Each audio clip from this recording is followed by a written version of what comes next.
let's take a look at fixture timing.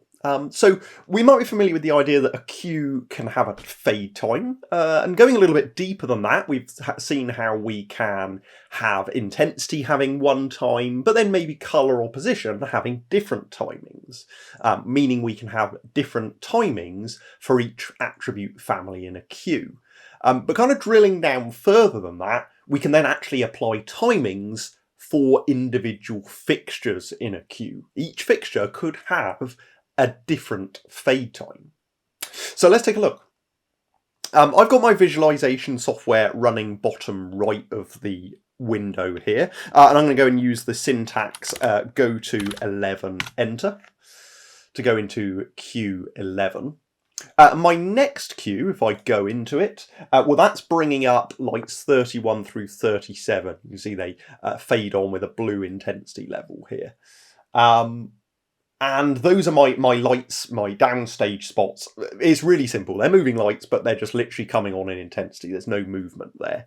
But I might decide, oh, well, actually, the middle three fixtures, so 33 through 35, I want them to snap on. I do want 31, 32, 36 and 37. I want those to fade on as they are using the queue timings, but I do actually want fixtures 33 through 35 in this queue, I do want them to snap on. So what I can do is I can go and use the syntax 33 through 35 to, of course, tell the console what lights I want to set. And then I can go and give them time. So I can go ahead and hit the time key. Now, in my case, because I want them to snap, I'm going to say time 0, enter. And you'll see that they get an FT displayed in their channel box. That is fixture timing. They've been given fixture timing. Now, I've made that change just live. I've made a change live. That has not yet been included in the queue. I've made these manual changes, I haven't saved them yet. So, if I want to update my queue and include that fixture timing I've just adjusted, we can update the queue. And to update a queue, really simple way of doing that is just doing update, update. So I'm going to go ahead and double tap update. Now I've done that, my little FT disappears, but now it reappears on the queue itself. We can now see, yep, queue number 12 does indeed include fixture timing. F timing is displayed on my console.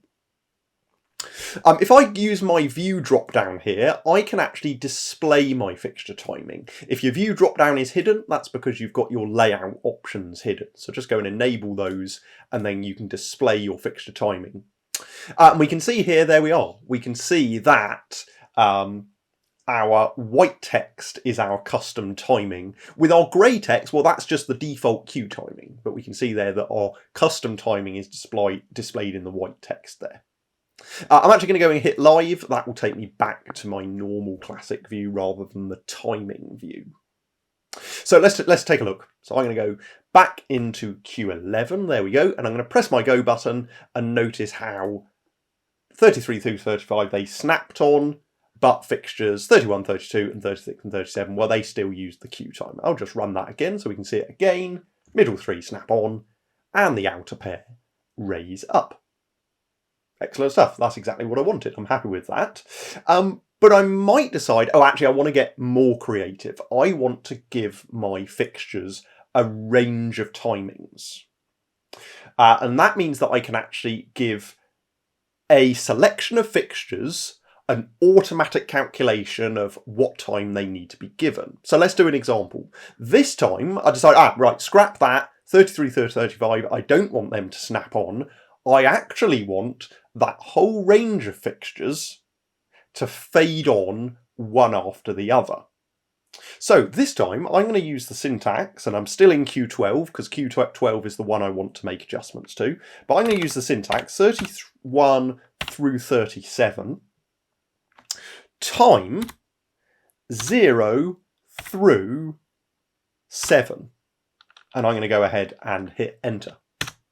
All of those fixtures are then given fixture timing information, and I'm going to go and view those timings, and we can see here the console has given my first fixture a 0 because that was the first fixture I said, and it's given the last fixture a 7 because that was again the last fixture I define, and it has automatically calculated the timing values in between. So it's done a range from the start fixture to the last fixture. And so I want to save that, so I'm going to go ahead and do update like we've seen already. Those values get included in the queue. So I'm going to go back to live so I can see my normal view, and this time I'm going to go into queue 11. So I'm going to say go to 11, enter, and I'm then going to press my go button, and you can see there those fixtures fade on, each with their own time. I'm actually going to scroll down. You can actually see those levels a little bit easier with the bars here in the parameter list view. So I'm going to go back into Q11 and then I'm going to run it again, and that gives you a really good graphical representation there of what's happening. They're all starting their fade at the same time. We haven't given delays. I mean, we could have done, but we haven't given delays. They're all starting their timings at the same time, but we're actually giving some fixtures a longer fade time than others. Taking that a step further, we can give peaks and troughs. At the moment, we've got a range, one value through to the last, but we could actually put a midpoint in to give ourselves a trough. So this time what I'm going to go and say is 31 through 37 time 0 through 10 through 0. Enter. Let's go view it. So go view, display fixture timing, and we can see now we've said 0 through 10 through 0. So the two zeros, well, they've gone on the last and the first and last of our selection. The 10 has automatically been assigned to the middle fixture, and the console's filled in the gaps. So let's do an update again. There we go, happy days. I'm going to go back to live, and I'm also going to run that again. I will scroll down just so we can see that in the parameter display here. So I'm going to press go, and this time I have those fixtures working in from the outside in. And maybe you do that classic thing, whoops, I've done it the wrong way round, I need to flip it round. Well, in that case, I'm just going to say this time 31 through 37 time 10 through 0 through 10. So I'm giving the fade to the outer fixtures rather than the middle fixture. Update. Let's play it back. So there's Q11. Go into Q12, and this time the middle fixture quickly comes in and the outer fixtures take longer to fade in.